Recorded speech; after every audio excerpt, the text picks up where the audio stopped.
And we're joined now by the head coach of the Cambridge Rivulettes, Geoff Haddaway. They are also in the second round of their playoffs in the PWHL. How are you, Geoff? Can you hear us, Geoff? Thanks. How about you? Very well, sir. Very well. So, big one tonight at the Preston Odd, eh? Yeah, I guess you could say that. Pretty big game. I was going to say it's a pretty simple way to look at it, but great win on the road the other night, obviously. You're down 2-0 in your series against Leaside, and the girls just found a way to get it done, facing elimination on the road. How proud were you the other night to get that win and keep this thing going? Well, I mean, obviously proud, but probably no more proud than I have been of these girls all year. I mean, we played a great game. I thought we played a good game last Friday in Game 1. Maybe had just a couple of bad bounces, and then Game 2 on the road against Leaside on Sunday, we played really well, and just a little short. You know, when you tempt fate with a shootout, sometimes that happens. But you know, for us to go in there on Game 3 Wednesday, and from the drop of the puck, our girls were really good, really sharp. We're a skating team, and we when we establish a strong forecheck, usually good things happen, and we did that from the drop of the puck on Wednesday, so it was nice to see. And you got phenomenal goaltending as always. Jess McPherson on her game. She's a great goaltender. What can you say about the way that she's playing? And again, to step into a pressure-packed situation facing elimination like that, she posts a shutout. Yeah, and it's a nice problem to have. We have two outstanding goaltenders who have been rock solid since the beginning of the year. And so much so that we will go back to Caitlin Booth tonight, just like we have rotated all year long. There's been no reason for us to switch the rotation, and we have complete confidence in both our goalies. And like I said, the game in and game out, they've given us a chance to be successful. I know how important the community element of the Cambridge Rivulettes is, and you did a wonderful job back near the holidays of celebrating the original Rivulettes. What did that mean to the girls, and can you sort of explain to our listeners what that night was all about, and you know how Hazel McCallion was there, a role model for these young girls? Yeah, it was a special night. It was an initiative taken by a professor from the University of Lethbridge who wrote a book about the original Rivulettes. And when we took over this team, you know, it used to be called the Fury. The first thing that, maybe the only thing that I insisted upon was that we change our name to the Rivulettes to honor, you know, possibly the greatest, definitely the greatest female team, but maybe the greatest team in Canadian hockey history that played in our backyard and played in the community of Preston. So the federal government acknowledged the success of that team, and we've tried our best over the years to stress to our girls that, you know, at a time when equality of sports wasn't even a consideration, you had these outstanding women from Cambridge, from Preston, take it upon themselves to form a hockey team, and to great success. And we thought, as pioneers in the game, that's something that our young female athletes should be looking up to, and wondering and always challenging themselves to remember that the challenges those original Rivulettes went through were probably far greater than any of the challenges our girls go through. So we've always had that history. So for this thing to be, you know, for the federal government to honor and recognize that, something that our message has been consistent for the last 6 or 7 years, it brought it to life probably a little bit more for our girls, and to see some, you know, Hazel McCallion, everyone knows who she is, but for her to say that, you know, she remembers playing against them and knew some of the original Rivulettes, and she's probably the greatest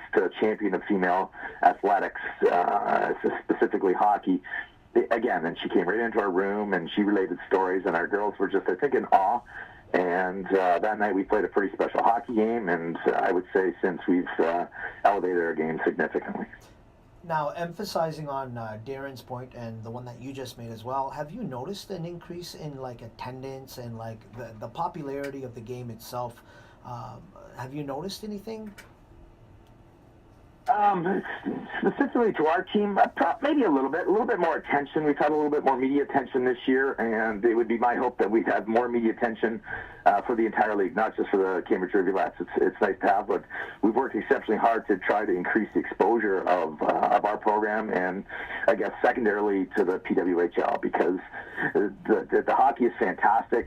We had a couple people come out 2 weeks ago. I can think of two gentlemen came to their first game ever, and even though they've always supported us, you know, they've always taken place in our participating in our golf tournament, which is a huge fundraiser for us. But these two gentlemen came to the game, and afterwards they sought me out and just were like, "Wow, I can't believe how good these girls are." And and the reaction is always the same when someone new comes. It does frustrate me that you don't get enough. I would say even attendance, because they deserve it. It's junior hockey. It's the girls who are striving to be the absolute very best they can be. We're at the highest level of hockey and probably in the best developmental league, and without exaggeration, probably in the world. So you would think that would be a great opportunity for people to come out and enjoy great hockey with absolutely no cost. So we in Cambridge have been lucky over the last few years. We are significantly ahead of everyone else in terms of attendance and local and community support.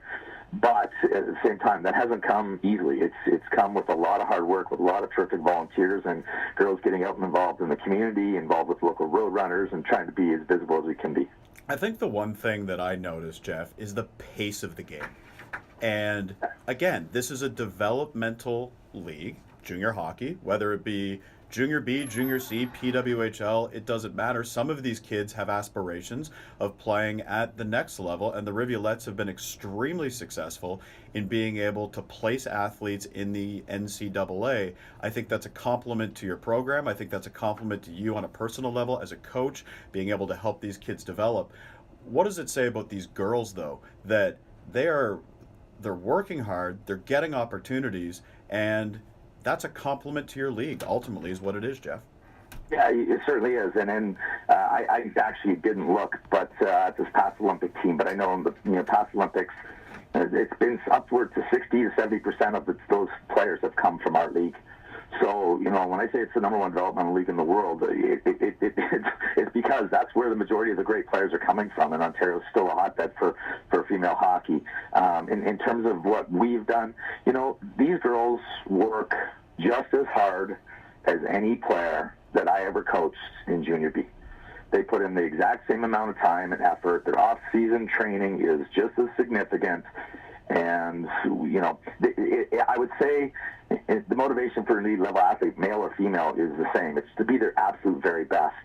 But realistically, there's no, while the female game is making strides professionally, we are still a long way away from female hockey players making a living from the game. And so when our girls work just as hard as any player that I ever coached in junior, at the end of the rainbow, it's for it's for themselves. And it's not for a possible $1 million contract or anything else like that. Now, I'm not saying elite male hockey players, that's what they think about when they start playing and when they start working out. However, realistically right now, that doesn't exist for a female athlete. So for our girls to put in the time and effort that their male counterparts do, to me is a testament to how driven our players are, and the products game in and game out, whether it's in Cambridge or anywhere else in our league, usually is a great product to watch and to enjoy.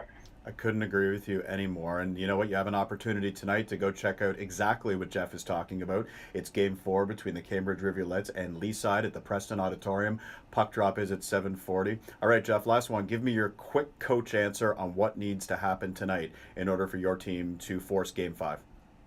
We just have to stick with what we do. I mean, it's a real simple, we skate, and we skate exceptionally well, and that usually causes teams some headaches.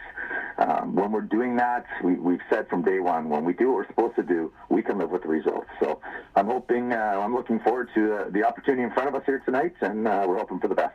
Best wishes, Geoff. Thanks for the time, and good luck tonight. Hopefully you get yourselves to a Game 5, and we'll see what happens then. Thanks for the call and the time. I appreciate it, guys. Good stuff, Geoff. Thanks very much.